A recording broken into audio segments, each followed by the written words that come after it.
they're merely recommendations. They are not legal mandates. But when they are joined by a target, then it works. Australia, the Australian Stock Exchange is the gold standard in this methodology. They made gender diversity on boards a listing requirement. In other words, if you're part of our exchange, you have to disclose annually how many women on your boards, how many women in senior management, how many women in your workforce, and number 4, the most important, what are your plans for moving those numbers upwards? And I remembered I asked one of the CEOs, what made the difference? And he said, transparency. We didn't know before how many women, how many men, who's doing better, and a contest started. So now Australia's percentage of women directors is 33%. Without a quota, they moved their numbers upwards. So the point being, you gotta do something, right? Instead of just saying, oh, eventually they'll rise to the top. Well, natural didn't happen. Does it work? Yes, it works. Percentage of women on boards in companies with gender diversity language in their corporate governance code averaged 31.3%. Those companies with no such language in their code, only 21.4%. So, what do we need to do to move the numbers? It doesn't matter whether it's quotas or targets or gender diversity and corporate governance code, you need a national effort in order to move the numbers. Otherwise, it's not gonna work. Secondly, you have to repeat what's called the business case. What is that?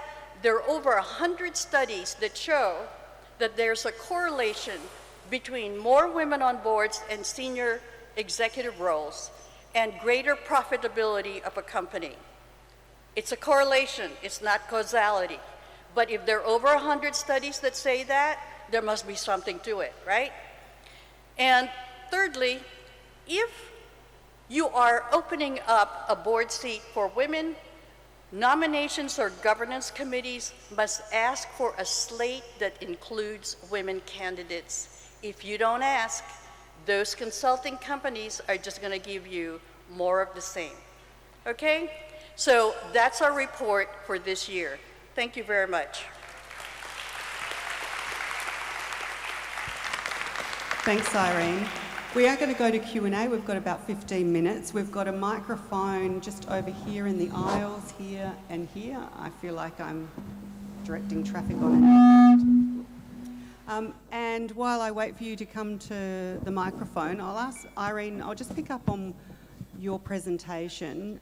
The why is quite clear on quotas and targets. What we've seen in Australia, and you did quote what we're doing there without quota and targets, is investors and supply chain procurement are actually holding account organisations now if their gender and diversity isn't showing leadership from women on boards and in senior leadership positions. They're actually looking at organisations that are. What have you seen around the world that is like that people are backlashing if they don't have quotas and targets?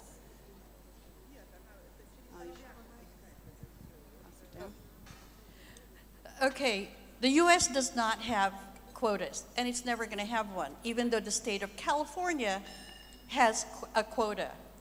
And you say, why is that important? California is the 5th largest economy in the world. Would you believe it? It's our largest state. Number one, to make change happen, a company has to start early and make it part of their mission statement. And many do. They say, we are open to all kinds of people in our company, customers, workers, but they have to act on it. Usually, a CEO who takes the lead matters. We will have a session that focuses on IBM, and the reason for that is because, not just because I think they're terrific, and they are, a lot of their general managers in ASEAN, Asia Pacific, women. In fact, they're mostly women. And it astonished me when they told me that. So they started very early.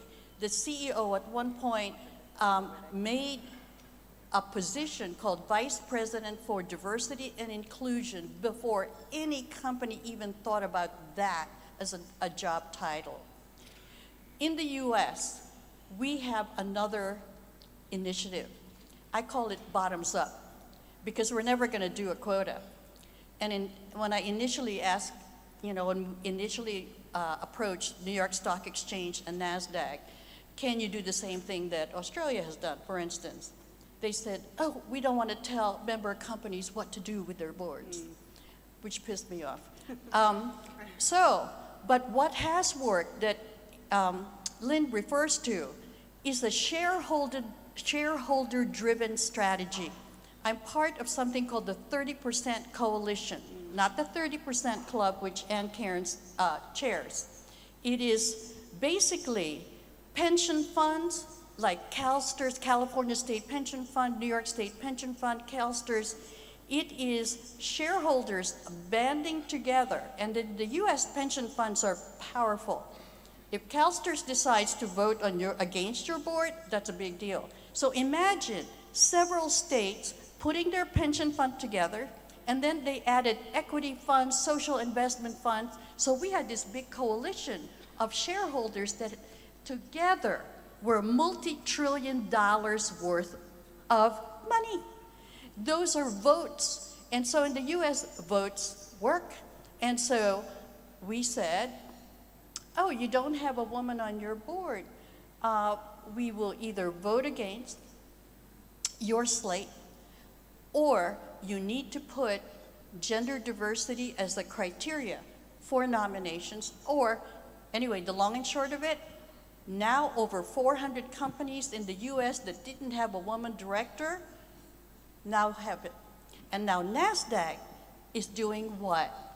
It was approved by the Securities and Exchange Commission that they are looking at the board composition, and diversity must be a target for all of the companies listed in NASDAQ, which was the first stock exchange that I opened. And the CEO is a woman, which I think makes a difference. Thanks, Irene. We have 3 questions, I think. So just if you could introduce who you are, where you're from, and be straight to the questions so we can get to all 3. Thank you. Yeah, of course. Okay, yeah. I'm really tall. My name is Carla Huerta. I am 26 years old, and I represent Mexico at the Young Forum. I'm 26. And listening to all of you, it's been so inspiring. And I have a really quick question. I am constantly encouraging young female women in my country to self-develop, as I am a self-made CEO in my country. I want to see more females, of course, in board members, but what would you advise that should be the qualities that we all young females should have in order to become those female members that you're looking for? Excellent question. Excellent question. Who would like to take that first? Anybody? Marnie, I might go to you. Yeah. I'll try. I have two suggestions. One is mastery. Mastery of something that you're passionate about. It can be a technical thing, it could be a business, social thing, whatever it is, get good at something that makes you important, that gives you a seat at the table. Second thing, if you have mastery, you don't always get a seat at the table, so to the points that have already been made, get yourself on that table. Fucking stand there and say, I am here.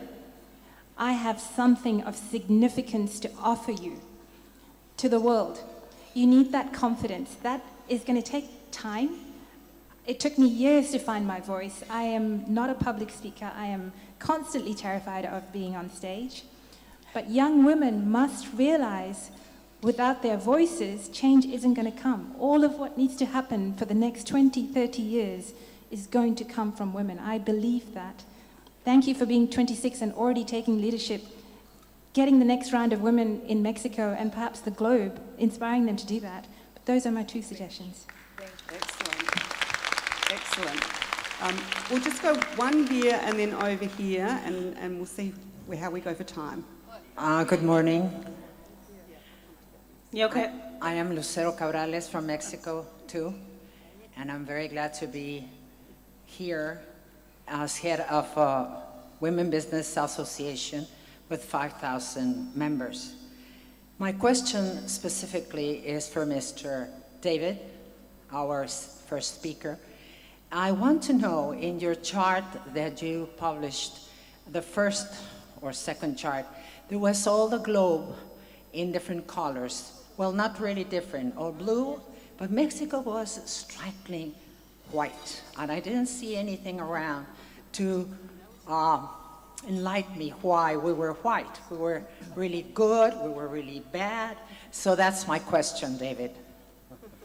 Okay, I think you're referring to the map that we had of the index of women entrepreneurs that has been coming out. Oh, good. So that's terrible to be white.